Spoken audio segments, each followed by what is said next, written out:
வணக்கம் ஃப்ரெண்ட்ஸ். வெறும் 16 வயசுல நிறைய எம்என்சி கம்பெனிஸ்ல ஸ்டூடெண்ட் பார்ட்னரா ஒர்க் பண்ணிட்டு சொந்தமா பிசினஸ் பண்ற இந்தியாவை சேர்ந்த ஒரு பையனை பத்தி தான் இந்த வீடியோல நம்ம பார்க்க போறோம். அவரோட பேரு தன்மை பக்ஷி. இவரோட சக்சஸ்க்கு என்ன காரணம் அப்படிங்கறத ஒரு இன்டர்வியூல சொல்லியிருக்காரு. அது என்னன்னு தெரிஞ்சுக்கிறதுக்கு இந்த வீடியோவை ஃபுல்லா பாருங்க. 2003 அக்டோபர்ல டெல்லியில பிறந்தாரு. 2004ல இவங்க அப்பாவோட வேலை காரணமா இந்தியால இருந்து கனடா போயிட்டாங்க. அவங்க அப்பா ட்ரக்கிங் கம்பெனில கம்ப்யூட்டர் ப்ரோக்ராமரா இருந்தாரு. வீக்கெண்ட்ஸ்ல மேக்ஸும் சயின்ஸும் சொல்லி கொடுக்குற ஒரு டியூஷன் மாஸ்டரா இருந்தாரு. இவங்க அப்பா ப்ரோக்ராம் போடுறத பார்க்கும் போதெல்லாம் கம்ப்யூட்டர்ல என்ன நடக்குது, கம்ப்யூட்டர் வச்சு என்னெல்லாம் பண்ண முடியும் அப்படின்னு தெரிஞ்சுக்கிறதுல ஆர்வமா இருந்தாரு தன்மை பக்ஷி. இவரோட ஆர்வத்தை பார்த்து இவங்க அப்பா கோடிங் பேசிக்ஸ் எல்லாமே சொல்லி கொடுக்க ஆரம்பிச்சாரு. தன்னோட 5 வயசுலயே FoxPro, visual basic programming எல்லாமே கத்துக்கிட்டாரு.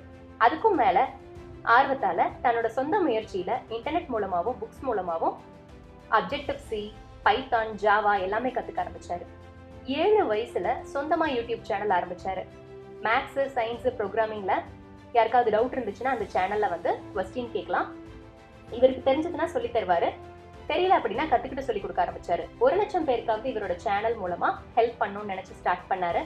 இப்ப அவரோட சேனல்ல 3 லட்சம் சப்ஸ்கிரைபர்ஸ்க்கு மேல இருக்காங்க.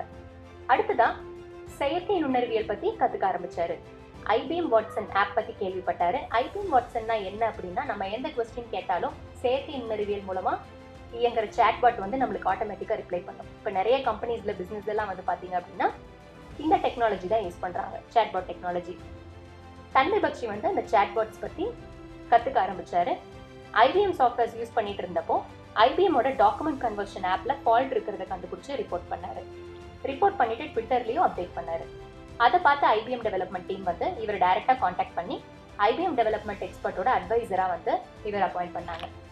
IBM கிளவுட் சாம்பியனாவும் செயற்கை நுண்ணறிவியல்ல எக்ஸ்பர்ட்டாவும் இருந்தாரு. IBMோட நிறைய மீட்டிங்ஸ்ல இவர் பேசியிருக்காரு. பெங்களூர்ல நடந்த ஒரு IBM மீட்டிங்ல 25,000 பேருக்கு முன்னாடி நாலேஜை ஷேர் பண்ணியிருக்காரு. இவரு ப்ரோக்ராமிங்ல மட்டும் இல்லாம ஒரு சிறந்த மேடை பேச்சாளராகவும் இருக்காரு. 8 வயசுலயே ஆப்பிள் ஷிஃப்ட் ப்ரோக்ராமிங் கத்துக்கிட்டு 9 வயசுலயே அதை இம்ப்ளிமெண்ட் பண்ணி சொந்தமா வாய்ப்பாடெல்லாம் போடுற மாதிரி ஒரு iOS ஆப் டெவலப் பண்ணாரு, டி டேபிள்ஸ் அப்படின்னு சொல்லிட்டு. இதை பப்ளிஷ் பண்றதுக்கு நிறைய எதிர்ப்பு வந்தாலும் முயற்சி பண்ணி 2013ல வேலண்டைன்ஸ் டே அப்போ இவரோட ஆப்பை பப்ளிஷ் பண்ணாரு. தன்னோட 11 வயசுல செயற்கை நுண்ணறிவியல் மூலமா இயங்குற ஆஸ்க் தன்மை அப்படின்னு ஒரு IBM வாட்சனோட ஆப் பப்ளிஷ் பண்ணாரு. செயற்கை நுண்ணறிவியல் பத்தி மத்தவங்களும் ஈஸியா கத்துக்கணும் அப்படிங்கிறதுக்காக அவர் டெவலப் பண்ண ஆப்போட கோடிங்கை கிட்ஹப்ல போட்டிருக்காரு. இப்போவும் நம்ம ஆஸ்க் தன்மைன்னு கொடுத்தோம் அப்படின்னா கிட்ஹப்ல அதோட கோடிங் நம்ம பார்த்து கத்துக்க முடியும். அது எப்படி யூஸ் பண்ணணும்னு அவர் சொல்லி கொடுத்துருக்காரு. அதுலயே 14 வயசுல life mentor award, knowledge ambassador அவார்ட்னு நிறைய அவார்ட்ஸ் வாங்கியிருக்காரு. அது மட்டும் இல்லாம hello swift iOS programming, Tanmay teaches Julia, cognitive கம்ப்யூட்டிங்னு 3 புக்ஸ் எழுதியிருக்காரு.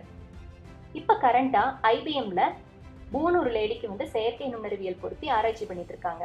பக்கவாதம் அவங்க பேச முடியாததுனால பூன் மட்டும்தான் அவங்களால சவுண்ட் கொடுக்க முடியும். அதனால அவங்க பேரே பூன் தான் வச்சிருக்காங்க. அவங்களோட மூளை அலைகளை கண்காணிச்சு அவங்க என்ன நினைக்கிறாங்க, அவங்களுக்கு என்ன தேவை அப்படின்னு கண்டுபிடிக்கிற மாதிரி ஒரு ஆராய்ச்சி செயற்கை நுண்ணறிவியல் மூலமா நடந்துட்டு இருக்கு. அதை மெயினா நடத்திட்டு இருக்கிறவரு தன்மை தான். இப்ப அதிகமா யங்ஸ்டர்ஸ் இடையில சூசைட் ரேட் அதிகமாயிட்டு இருக்கு. இதை கம்மி பண்றதுக்கு செயற்கை நுண்ணறிவியல் மூலமா டிப்ரெஷனை கண்டுபிடிக்கலாம் அப்படின்னு சொல்லி ஒரு ஆராய்ச்சி தன்மையோட முன்னிலையில நடந்துட்டு இருக்கு. தன்மை பக்ஷி நம்ம சர்ச் பண்ணோம் அப்படின்னாலே 13 வயசுல கூகுள்ல 1.5 கோடி சம்பாதிக்கிற பையன் அப்படின்னு சொல்லி இவரோட இன்ஃபர்மேஷன் வரும். ஆனா இவர் IBMல மட்டும்தான் நான் ஸ்டூடெண்ட் பார்ட்னரா இருக்கேன், மற்ற கம்பெனிஸ்ல நான் ரிசர்ச் டீம்ல இருக்கேன், கூகுள் அண்ட் ஃபேஸ்புக்ல நான் ஒர்க் பண்ணல அப்படின்னு இவரே ட்வீட் பண்ணியிருக்காரு. இவர் சமீபத்துல கோயம்புத்தூர் வந்தப்போ ஒரு நியூஸ் சேனல்ல இன்டர்வியூ பண்ணியிருக்காங்க. அதுலதான் இவரோட சக்சஸ் காரணம் என்ன அப்படிங்கறத இவரு சொல்லியிருக்காரு. இந்த சின்ன வயசுல எப்படி ஒரு செயற்கை நுண்ணறிவியல் எக்ஸ்பர்ட்டா உங்களால ஆக முடிஞ்சது, உங்களை பத்தி சொல்லுங்க அப்படின்னு கேட்டதுக்கு அவரோட பதில் என்ன அப்படின்னா, கேட்டாலே நம்மளுக்கு ஆச்சரியமா இருக்கும். இவர் படிச்சது எல்லாமே ஹோம் ஸ்கூலிங் தானா. இப்ப நம்ம எல்லாம் பாத்தீங்கன்னா 3 வயசு 2.5 வயசுல கூட ஸ்கூல்ல கொண்டு போய் சேர்த்து விட்டுருவோம். ஆனா இவரோட பேரண்ட்ஸ் இவருக்கு ஹோம் ஸ்கூலிங் தான் பண்ணாங்களாம். ஹோம் ஸ்கூலிங்னா என்ன அப்படின்னா, இவர் டைரக்டா ஸ்கூலுக்கு போகல, வீட்டுல இருந்தே இவரோட வசதிக்கு தகுந்த மாதிரி கிளாஸஸ் எல்லாம் அட்டன் பண்ணிட்டு மீதி டைம்ல இவர் விளையாடிக்கலாம், படிச்சுக்கலாம், என்ன வேணா பண்ணிக்கலாம்.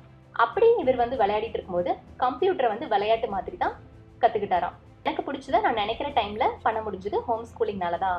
ஃபேமிலியோட சப்போர்ட்டும் எனக்கு ரொம்ப கிடைச்சது, அதனாலதான் எனக்கு பிடிச்சதை செய்ய முடிஞ்சது.